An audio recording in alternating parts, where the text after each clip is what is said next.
morning, Morgan. Hi, Meera.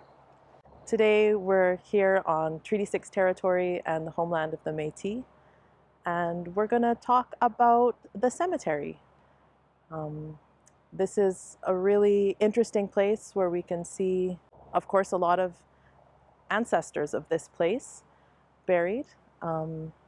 And it's really important today, especially because of recent events where we've discovered um, thousands of unmarked graves at residential schools. So we thought it was important to talk about the processes of memorialization and how we mark graves in different cultures and how we can see it around us here in Saskatoon.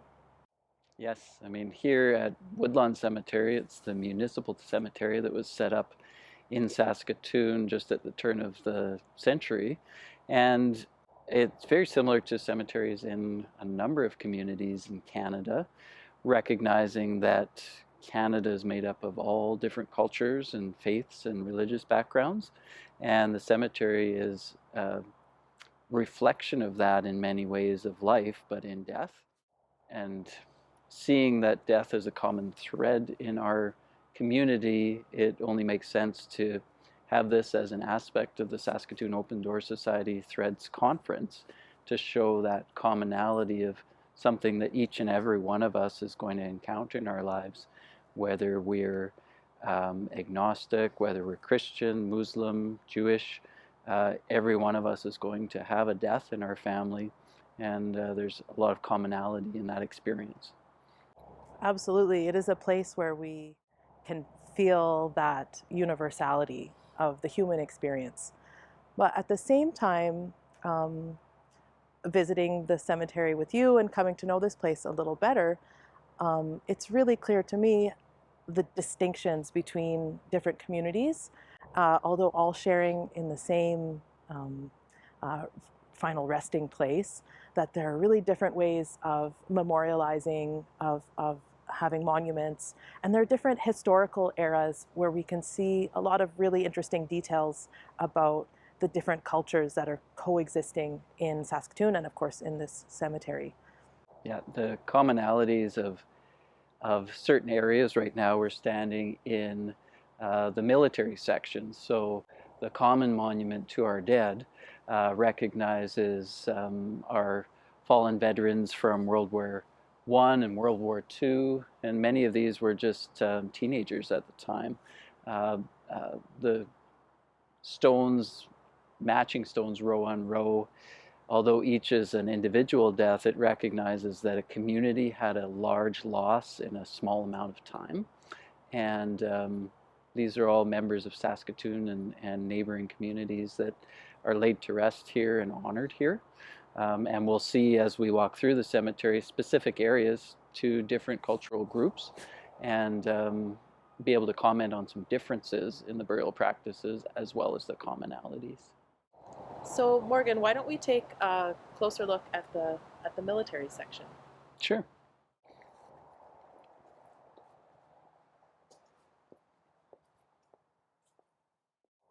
So this section, Meera, is one of the military sections of the cemetery. There's also the Field of Honor, which is a little bit further north for more current burials of veterans. Some of the veterans buried here would have died in active service, and others would have passed away once they've returned home due to other natural causes or other deaths. And there's some real uniformity to the stones, which reflects the uniformity of military service and regiment and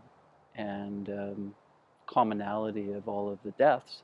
At the same time, you can see that most often the date of birth isn't on these graves, just the date of death and the age of the corporal or the private. So it's much more military focused than personal individual life focused. And in these areas, you'll see that sometimes there's a spouse buried who died at a later date. So at the cemetery here at Woodlawn, in the military section, a spouse burial can take place alongside a veteran burial. sometimes as a cremation above a traditional plot. And again, it's just a very sobering space to see all of the lives fallen to um, guarantee our freedom here in Canada. It is very striking, the uniformity, as you mentioned. All of these stones are exactly the same size and shape. And from this side, you can actually, there's very little information. They're very simple. And if there is a message, it's very simple. Lest we forget, rest in peace, at rest. It's really, I mean, the feeling that I get here, and I think is part of the purpose of that uniformity. It's the collective sacrifice that these individuals sort of gave their individuality. They gave their lives for the country, um, and and to preserve our society here at home. And here we see also a lot of maple leaves next to the crosses, and you get that feeling of the sacrifice for the nation and for the collective. Mhm. Something we talked about earlier when we were chatting was that sort of unspoken rule or taboo about walking on a grave. So right now we're walking between graves, not on any actual burial spaces, and you had even mentioned about some uh, comments just from your family members about never walking on graves. I mean, that's how I learned the etiquette of the cemetery is from my family and through pop culture, basically. It's not, there's no sign saying don't walk on the graves at the entrance to the cemetery, but there is a feeling that this is a sacred space. 100% of it is a kind of a sacred set aside space. Uh, but of course, where we have those bodies laid at rest, we don't want to disturb that area. Yeah, yeah. No, it's a space of calm and peace, and I think that's why a lot of people do come to the cemetery, even if they don't have a particular family member buried here.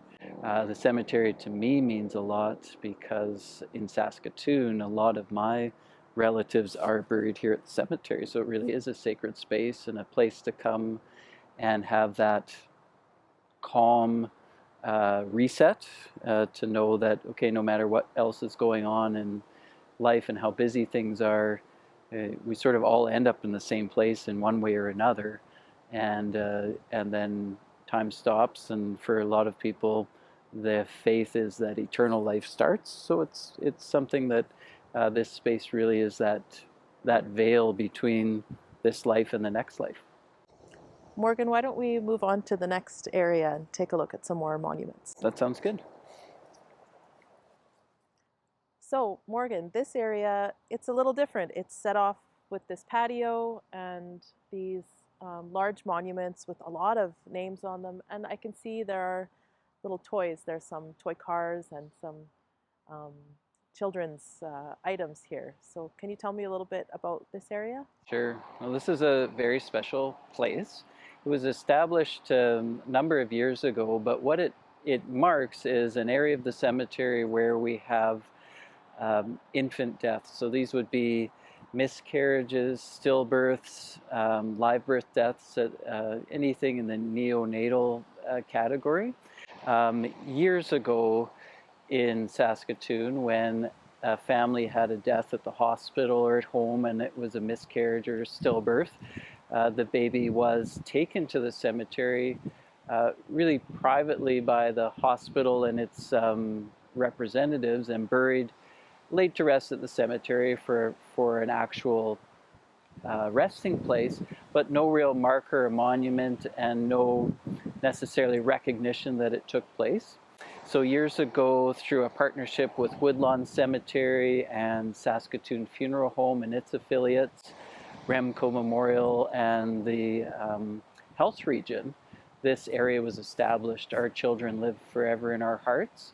And families now, if they choose to have their baby interred at the shared garden, they can also choose to have their baby's name or an inscription put on these shared monuments.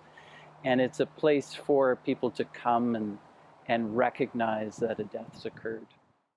That's, it feels very important. I know um, for a lot of families, for a lot of women, the loss of a, an infant close to the pregnancy, during the pregnancy or just after, it is a huge loss, right? All the hope and expectations with it. And I know across many cultures, that's a loss that's not recognized publicly in any way.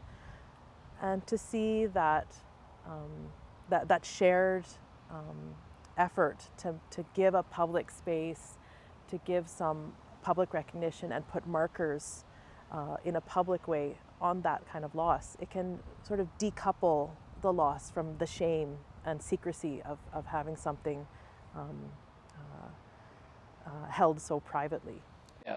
One of the very first families to put their name of their babies on this monument was a family that had that infant lost decades ago.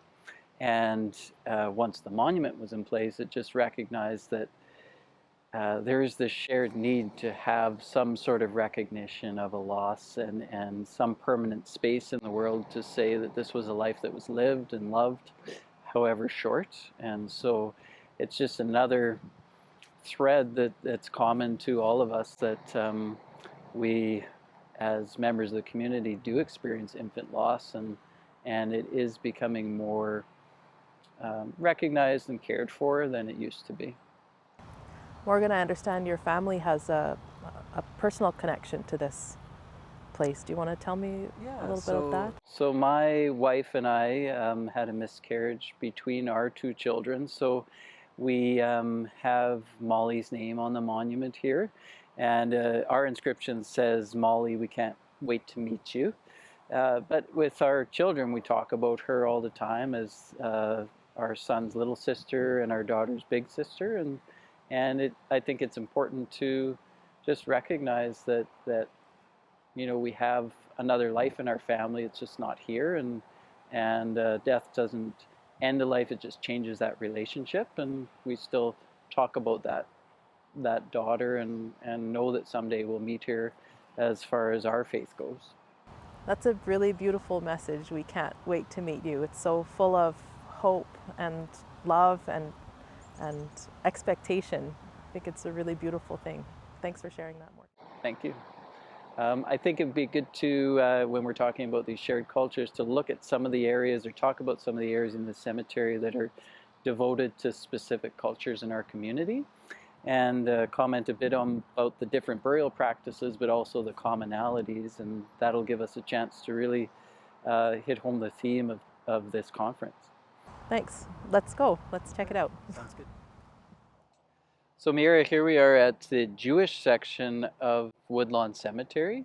So Woodlawn is composed of graves of all denominations and walks of life in our community, and there's different specific sections over time that have developed with the members of our community.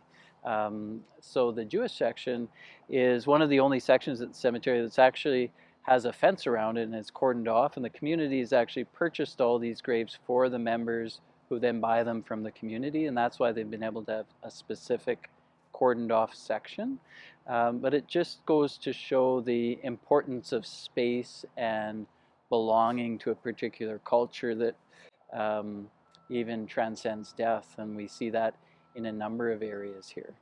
So the city designates different areas of the cemetery for different communities, but then beyond that, my understanding is they don't really regulate what happens in those areas as far as the rituals or even determining who gets to buy a plot in that area. Right, if it's still the city-owned plots, they're just the regular city bylaws with the particular graves, but the particular cultural sections are there more to recognize that we've got some unique cultures in Saskatoon. Something to keep in mind, I think, especially when we're talking about threads in our community and commonalities, is to not overgeneralize. So I know we'll speak about the Muslim burial traditions and Jewish burial traditions, keeping in mind that that's some generalizations, but within a particular culture, there's so many different nuances, just as in a particular culture when they're cooking food will cook in different ways even within a specific um, community or city or even individual families. So we don't want to overgeneralize, but it does help to let people know that there are some differences. One of the main commonalities that we see here is that monument, and that comes from ancient times where just something to mark a burial, and over time that's developed into more ornate memorials. In particular, the Muslim community, for example, some people aren't aware that burials happen often within 24 hours. The burial takes place without a casket, so the body is washed at the mosque and wrapped in a shroud, and the burial will take place shortly after the prayers at the mosque here at the cemetery, with family members even lowering the body into the grave themselves. So just some unique nuances, but what we see is, as far as the commonality, is that reverence for the body and the deceased and the family. So the Jewish community, many of the same patterns and threads with the Muslim community, a burial within a short amount of time, and also with a very basic casket. So something like a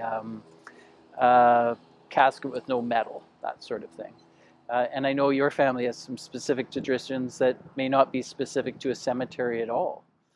That's right. I mean, one community that you don't see represented here at Woodlawn is Hindus. And my family, parts of my family come from Hindu backgrounds. And those traditions are like those shared by many Buddhists and many Sikhs and those other Indian religions, where cremation is, of course, the practice. And then the cremated remains are um, dispersed in a moving body of water.